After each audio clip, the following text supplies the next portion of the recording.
Hello everyone, आज आपण बाजारामध्ये किंवा गाड्यावरती आपल्याला जे मेदू वडे भेटतात ना, अगदी तसेच मेदू वडे घरी कसे बनवायचे ते बघणार आहोत। वरून कुरकुरीत आणि आतून एकदम सॉफ्ट असे हे आपले मेदू वडे बनवून तयार होतात। चला तर मग आपण रेसिपीला सुरुवात करूया। यासाठी इथे मी 1 वाटी उडदाची डाळ 4 तास भिजवत ठेवलेली होती। आता ही डाळ आपण मिक्सर मध्ये बारीक करून घेऊया। मी इथे या डाळीला फक्त 4 तास भिजवण्यासाठी ठेवलेलं होतं। जर तुमच्याकडे वेळ असेल तर तुम्ही रात्रभरही याला भिजवून घेऊ शकता।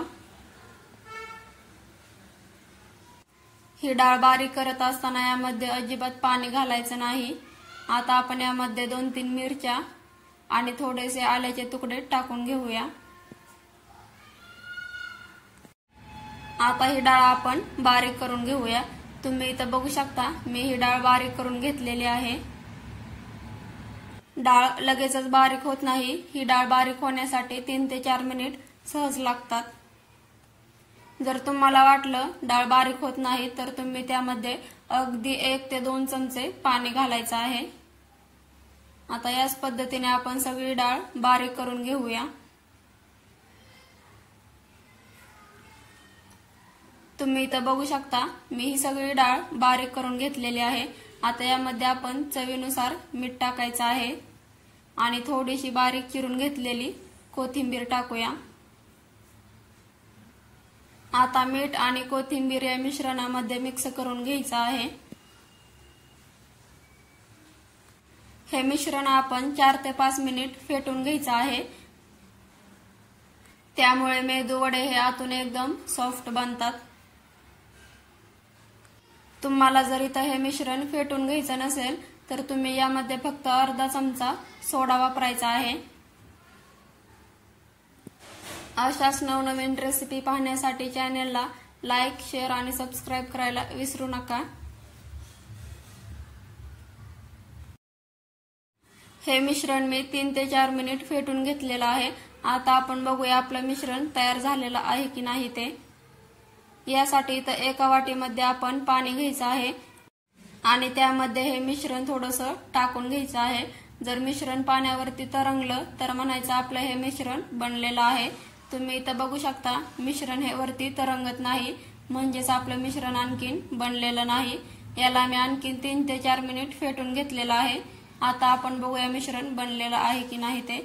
तुम्ही इथं बघू शकता मिश्रण हे पाण्यावरती तरंगत आहे। आता याचे आपण मेदू वडे बनवून घेऊया।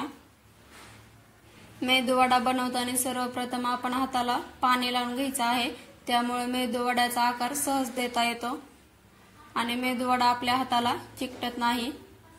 मेदू वडा बनवताना सगळ्यात अवघड काम म्हणजे आपल्याला हेच वाटतं की त्याचा आपल्याला आकार देता येत नाही। जर तुम्ही अगोदर हाताला पाणी लावून घेतलं तर त्याला आकार आपल्याला सहज देता येतो। तुम्ही इथं बघू शकता एकदम सहजपणे हा मेदू वडा बनलेला आहे। आता याला आपण तेलामध्ये सोडून घेऊया। आता बाकीचे हे मेदू वडे अशाच पद्धतीने बनवायचे आहेत। मेदू वड्याला आपण ज्यावेळेस छिद्र पाडतो त्यावेळेस हे आपल्या बोटाला पाणी लावून घ्यायचं आहे, नंतरच आपण छिद्र पाडायचं आहे।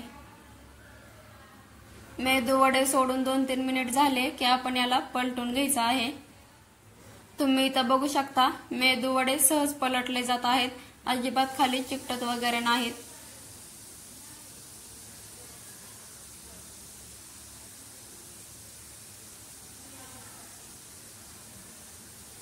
गॅसची फ्लेम ही आपल्याला मीडियम ठेवायची आहे।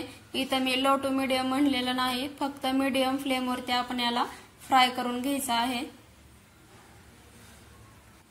यामध्ये आपण सोडा वगैरे काहीच वापरलेलं नाही, तरी सुद्धा मेदू वडे एकदम टम्म फुगलेले आहेत।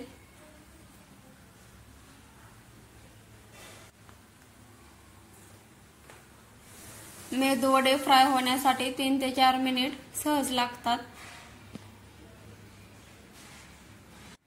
जर आपण मीडियम फ्लेमवरती मेदू वडे फ्राय करून घेतले तर ते आतपर्यंत भाजले जातात, अजिबात कच्चे वगैरे राहत नाहीत आणि एकदम सॉफ्ट बनतात। मेदू वड्याच्या दोन्हीही बाजू फ्राय झालेल्या आहेत।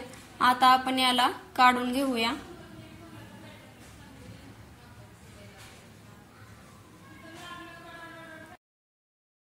आता याच पद्धतीने आपण बाकीचे हे मेदूवडे फ्राय करून घेऊया।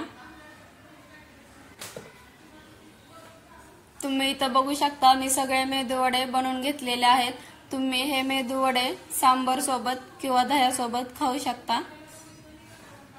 अगदी गाड्यावरती जसे भेटतात ना तसेच मेदूवडे बनलेले आहेत। तुम्हीही मी सांगितल्याप्रमाणे कृती करा, तुमचेही मेदूवडे अगदी असेच बनतील। मेदूवडे बनवण्याची माझी ही पद्धत तुम्हाला कशी वाटली ती कमेंट मध्ये नक्की सांगा। तुम्हीही घरी नक्की बनवा। तुम्हाला एक मेदूवडा मी ओपन करून दाखवते। तुम्ही इथं बघू शकता आतमधून किती सॉफ्ट बनलेले आहेत आणि वरून एकदम कुरकुरीत आणि क्रिस्पी बनलेले आहेत। चला तर मग भेटूया अशाच एखाद्या क्रिस्पी आणि खमंग रेसिपी सोबत।